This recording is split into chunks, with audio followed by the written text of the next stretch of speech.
Hey you guys, welcome back to the channel. I'm Alessandra. I'm Josh, and we run a business called SD Evolution, which is an online health coaching company. Basically, we're here to help you live a happier and healthier life. So today's video, we wanted to discuss how to estimate your portion sizes.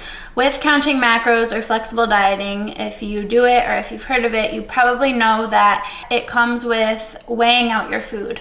This kind of turns a lot of people off, but we do think this is a great tool to show you proper portion sizes and educate you on this. Long-term goal when you're doing this stuff, especially if you're not a competitor, we'll tell clients we're gonna do this for a while, we're gonna help you get to your point, get to your goals. But after that point, while you're doing this, you're actually gonna learn what proper portion sizes look like. So once you're done with the counting macros, you'll still be able to see, okay, this is what 4 ounces of chicken looks like.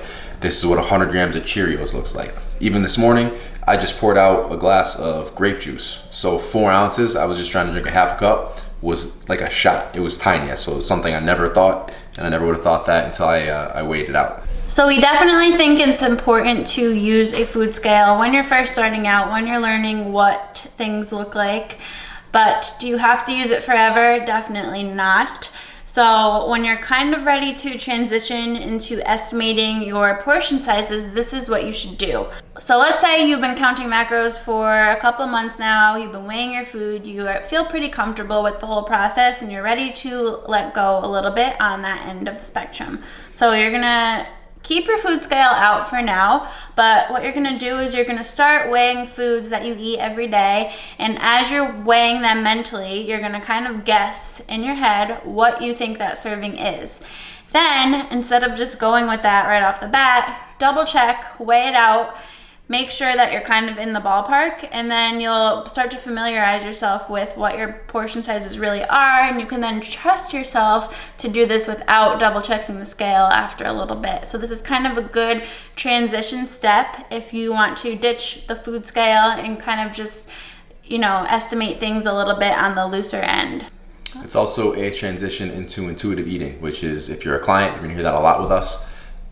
Just learning that balance with your lifestyle, going out to family barbecues, social events. Intuitive eating is a huge part of this process. So this is a huge component of that part of intuitive eating. Right, we don't coach competitors, we don't coach bodybuilding physique athletes, so it's not as crucial for you to be so down to the gram with your foods. Maybe in the beginning it's important, maybe if you're really trying to cut and you're serious about it and you want to be that strict, great, but it's not for everybody, and especially if you're going out to dinner or if you're going to a relative's house for a family party, you don't want to bring your food scale there, you don't want to bring food in a Tupperware. That's just not life. That's not how you live your life in a happy or a healthy way.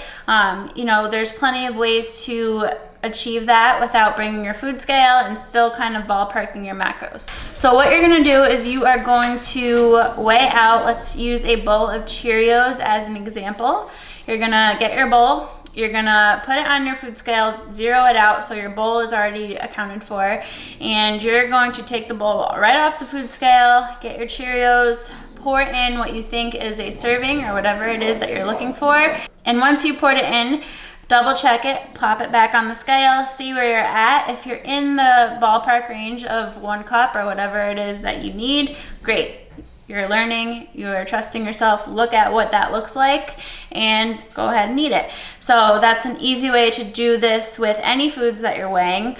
Just double check yourself every time, and then maybe after a couple days or a week or so of estimating and double checking, take away the double check and just trust yourself, trust your intuition to eat what you think is a true serving size. So hopefully these tips helped you. Obviously, everything we're trying to do in here is teach you how to balance this lifestyle. Like anything else, too much can be obsessive and kind of take away from everything that you're doing. So make sure to like, subscribe, and we'll see you in the next video. Thanks for watching. Bye.